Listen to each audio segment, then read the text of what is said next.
My name is Maya, and I was 12 years old when the accident happened. One rainy Tuesday evening, my parents were driving home from my school play. They never made it. A drunk driver ran a red light, and in an instant, my entire world shattered into a million pieces. At the funeral, while I stood there in my black dress, barely understanding that I'd never see them again, my Uncle Richard approached me. He was my father's younger brother.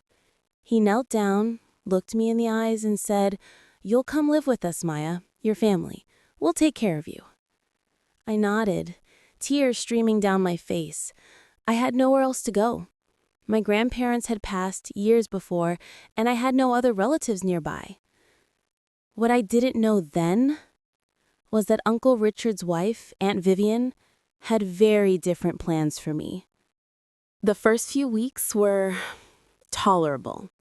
Uncle Richard was kind when he was around, but he worked long hours as a truck driver, often gone for days at a time. That's when Aunt Vivian's true nature emerged. It started small. She'd forget to save me dinner. She'd say the food ran out, even though I could see the full pots on the stove. "You should have come home earlier," she'd say with a cold smile. Then came the chores. While her own two daughters, Bethany and Claire, spent their afternoons watching TV and scrolling through their phones, I was scrubbing floors, doing laundry, washing dishes, and cleaning their rooms. "You need to earn your keep," Aunt Vivian would say. "We're feeding you and housing you out of the goodness of our hearts. The least you can do is help around the house." Help around the house? I was doing everything. I'd wake up at 5 in the morning to make breakfast for everyone before school. After school, while my cousins hung out with friends, I'd come home to a list of tasks taped to the refrigerator: clean the bathrooms, vacuum the entire house, do 3 loads of laundry, prepare dinner. By the time I finished my chores, it would be 9 or 10 at night. Only then could I start my homework, exhausted and struggling to keep my eyes open. The cruelty deepens. Escalation, 2 minutes. But the physical work wasn't even the worst part. It was the emotional torture. Aunt Vivian had a gift for cruelty. She knew exactly how to break someone down with words. "Your parents would be so disappointed in you," she'd whisper when I made a mistake. "No wonder they were always so stressed. Raising you must have been exhausting." She'd compare me constantly to Bethany and Claire. "Look at Bethany's report card. All A's. And you? Barely passing. Maybe if you were smarter, you wouldn't need to rely on charity."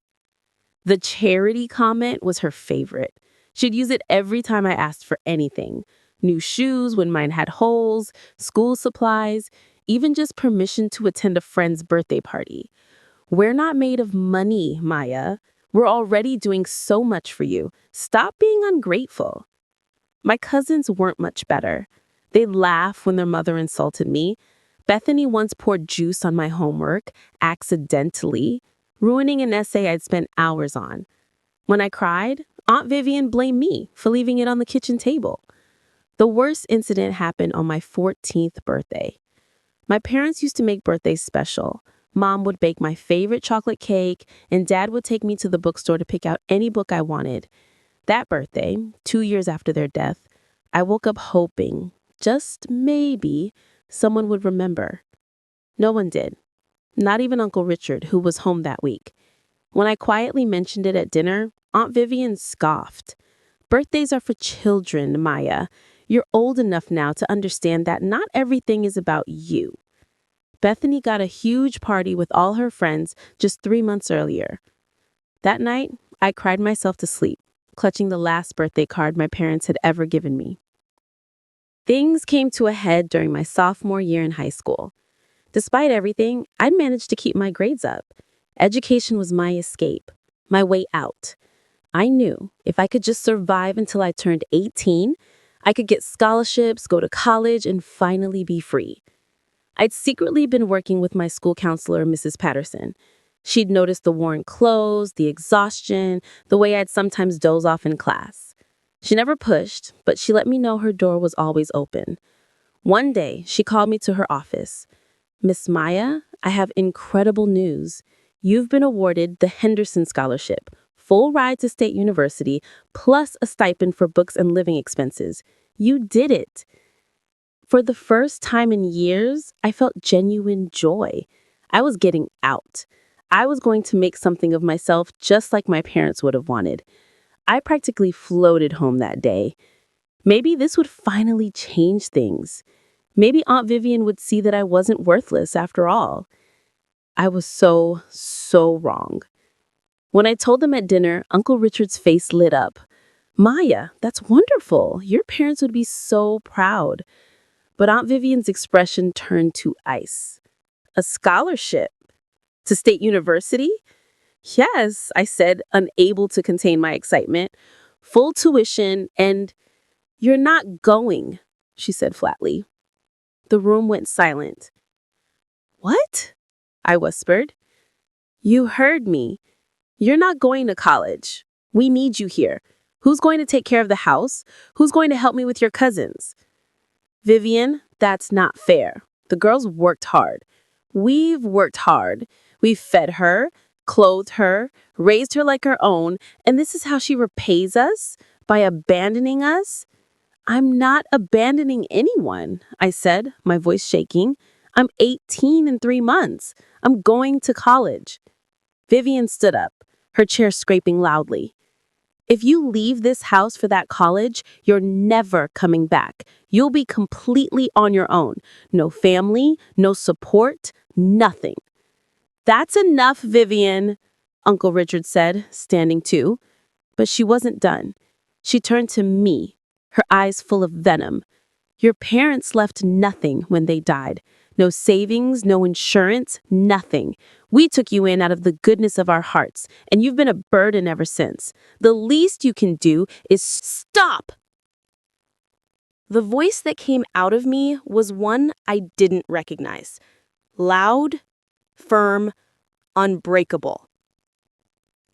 Everyone froze.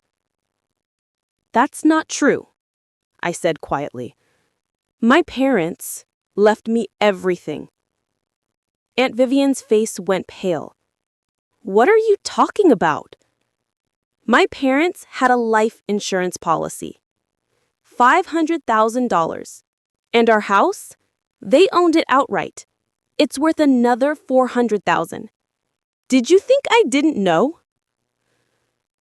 The silence was deafening. Mrs. Patterson helped me look into it.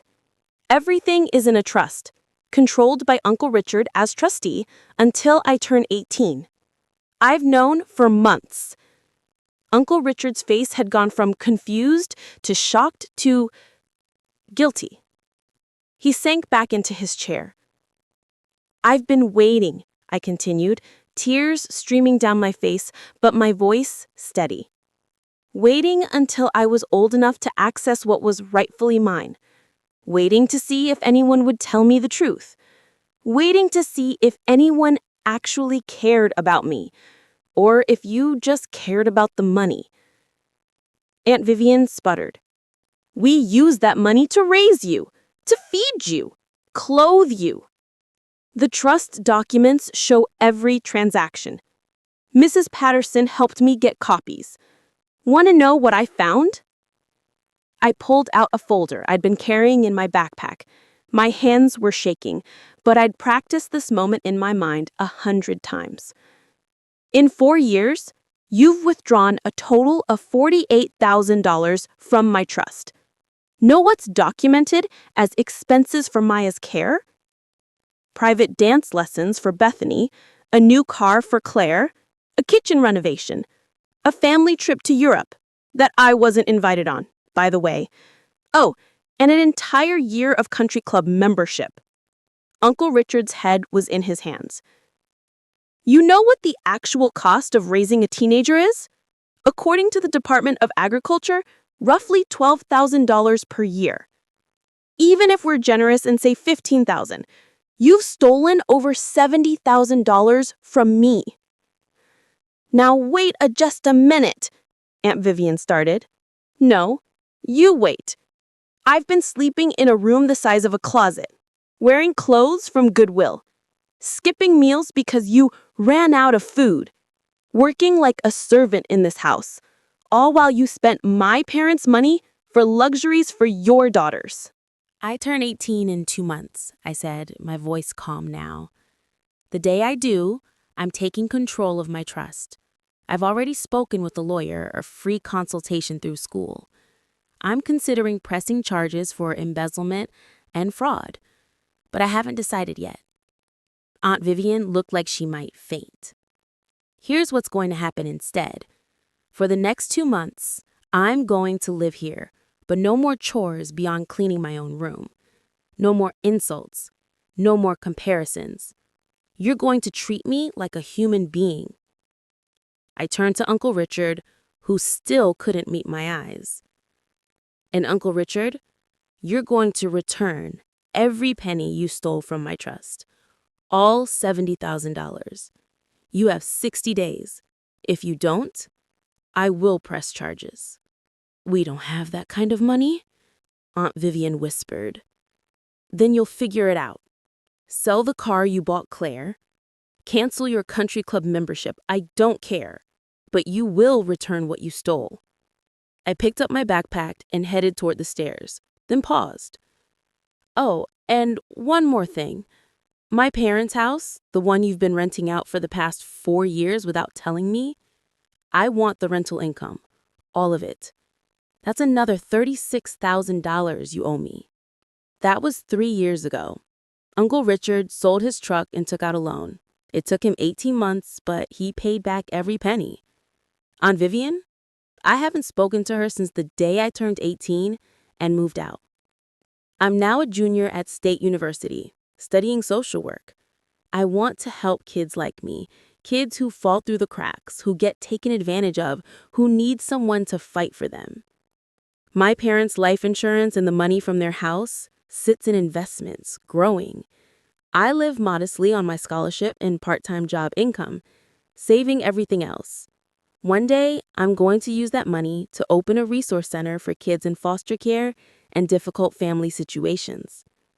Mrs. Patterson came to my college orientation. She gave me a hug and whispered, "Your parents would be so proud." And you know what?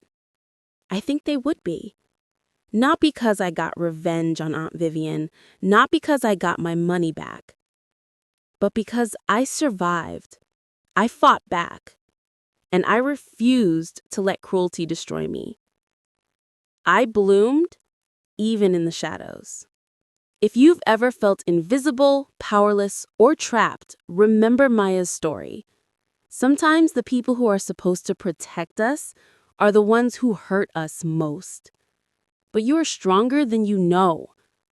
If you're going through something similar, please reach out to a teacher, counselor, or trusted adult. You deserve better. Have you or someone you know experienced something like this? Share your story in the comments below. You never know who needs to hear that they're not alone. Don't forget to like this video and subscribe for more real-life stories. Hit that notification bell so you never miss an upload. Thank you for watching.